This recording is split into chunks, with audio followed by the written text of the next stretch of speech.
জীবনে অসম্ভব বলে কিছু হয় না। আপনি সেটাও করতে পারবেন যেটা আজ পর্যন্ত কেউ করেনি। শুধু নিজের ওপর বিশ্বাস থাকতে হবে। নমস্কার বন্ধুরা, আপনারা দেখছেন মিস্টার নন্দী অ্যাস্ট্রোলজি চ্যানেল। আমি কৌস্তব নন্দী শুরু করছি কেমন যাবে কন্যা রাশির 2025 সাল। এই ভিডিওটিতে সম্পূর্ণ বিশ্লেষণ করে বলা হবে 2025 সালটি কেমন যাবে। আপনার স্বাস্থ্য কেমন থাকবে, আপনার চাকরি হবে কিনা, আপনার প্রেম জীবন কেমন যাবে, মোটামুটি ইম্পর্টেন্ট সমস্ত বিষয়ই থাকবে। তাই অনুগ্রহ করে মন দিয়ে পুরো ভিডিওটি দেখবেন। 2025 সাল কন্যা রাশির জাতকদের জন্য একটি গুরুত্বপূর্ণ বছর হতে চলেছে।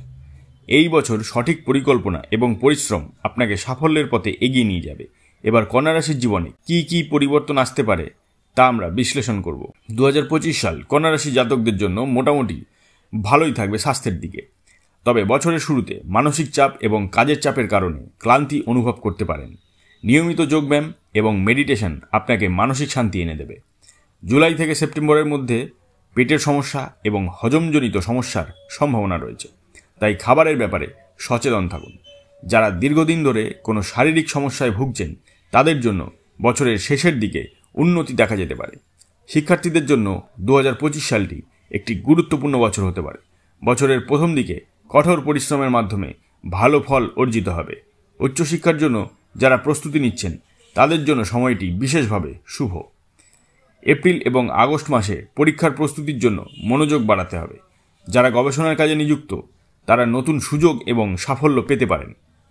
কন্যা রাশির জাতকদের জন্য কর্মক্ষেত্রে 2025 সাল অত্যন্ত গুরুত্বপূর্ণ বছর হবে। বছরের প্রথমার্ধে আপনার পরিশ্রম ও দক্ষতার জন্য কর্মক্ষেত্রে স্বীকৃতি পাবেন। নতুন সুযোগের দরজা খুলতে পারে এবং পদোন্নতির সম্ভাবনাও থাকবে। অফিসের পরিবেশ আপনার জন্য ইতিবাচক থাকবে। যারা নতুন চাকরির সন্ধানে রয়েছেন তাদের জন্য ফেব্রুয়ারি এবং জুলাই মাসটি অত্যন্ত শুভ। ব্যবসায়ীদের জন্য এই বছরটি মিশ্র ফল দিতে পারে। বছরের প্রথমার্ধে ঝুঁকিপূর্ণ বিনিয়োগ এড়িয়ে চলা উচিত, তবে দ্বিতীয়ার্ধে নতুন প্রকল্প শুরু করার ভালো সুযোগ আসতে পারে।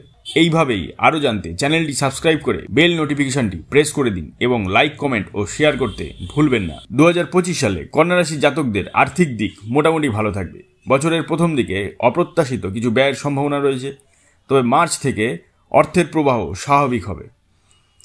যারা অতীতে বিনিয়োগ করেছেন তারা এই বছর ভালো মুনাফা পেতে পারেন। বছরের মাঝামাঝি সময়ে জমি, সম্পত্তি বা গাড়ি কেনার সুযোগ আসতে পারে, তবে জুলাই থেকে সেপ্টেম্বরের মধ্যে আর্থিক পরিকল্পনায় আরও সতর্ক হতে হবে। অপ্রয়োজনীয় ব্যয় এড়িয়ে চলুন এবং সঞ্চয়ে মনোযোগ দিন। পারিবারিক জীবনে 2025 সাল কন্যা রাশির জাতকদের জন্য মিশ্র ফল আনবে। বছরের প্রথম দিক পারিবারিক শান্তি বজায় থাকবে এবং পরিবারের সদস্যদের সঙ্গে সম্পর্ক আরও দৃঢ় হবে। তবে জুন থেকে আগস্ট মাসে কিছু পারিবারিক সমস্যার সম্মুখীন আপনাদের হতে হবে। প্রেমের ক্ষেত্রে যারা ইতিমধ্যেই সম্পর্কে আছেন তাদের জন্য সময়টি শুভ। ভালোবাসার সম্পর্ক আরও গভীর হবে এবং অনেকেই সম্পর্ককে পরবর্তী স্তরে নিয়ে যেতে পারেন। বিবাহিত জাতকদের মধ্যে সময়টি একটু চ্যালেঞ্জিং হতে পারে, তবে ধৈর্য এবং বোঝাপড়ার মাধ্যমে সম্পর্ক মজবুত করা সম্ভব। যারা সিঙ্গেল রয়েছেন তাদের জন্য বছরের শেষের দিকে নতুন সম্পর্কের সম্ভাবনা থাকবে। 2025 সালে কন্যা রাশির জাতকদের জন্য ভ্রমণের সম্ভাবনা রয়েছে। বছরের প্রথম দিকে কাজের কারণে দূরে কোথাও ভ্রমণ হতে পারে। এই ভ্রমণ আপনার পেশাগত জীবনে নতুন সম্ভাবনা এনে দেবে। কেরিয়ারকে আপনার নতুন উচ্চ পর্যায়ে পৌঁছে দেবে। পরিবারের সঙ্গে অবসর সময়ে আপনি ভ্রমণে বেরোন, এটি আপনার জন্য খুব ভালো হবে।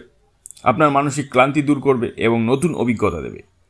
প্রতিদিন ওম বুধায় নমঃ মন্ত্রটি জপ করুন। বুধবার দিনে সবুজ পোশাক পরুন এবং গরুকে সবুজ ঘাস খাওয়ান।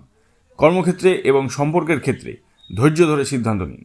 সঞ্চয় বাড়ানোর দিকে মনোযোগ দিন এবং অপ্রয়োজনীয় ব্যয় এড়িয়ে চলুন। 2025 সাল কন্যা রাশির জাতকদের জন্য কর্মজীবন, আর্থিক অবস্থা এবং সম্পর্কের ক্ষেত্রে নতুন সম্ভাবনা এবং উন্নতি আনবে। পারিবারিক জীবনে কিছু চ্যালেঞ্জ থাকলেও ভালো যোগাযোগ ও বোঝাপড়ার মাধ্যমে সেগুলো কাটিয়ে ওঠা সম্ভব। স্বাস্থ্য ও শিক্ষাক্ষেত্রে সময়টি ভালো যাবে। সঠিক পরিকল্পনা, ধৈর্য এবং ইতিবাচক মনোভাব ধরে রাখলে এই বছরটি আপনার জীবনে উল্লেখযোগ্য পরিবর্তন নিয়ে আসবে। রাশি অনুযায়ী নিজের ভবিষ্যৎ সম্পর্কে আরও জানতে চ্যানেলটিকে সাবস্ক্রাইব করে রাখুন এবং লাইক, কমেন্ট ও শেয়ার করে নিজের প্রিয়জনদেরও তাদের ভবিষ্যৎ সম্পর্কে জানান। ধন্যবাদ।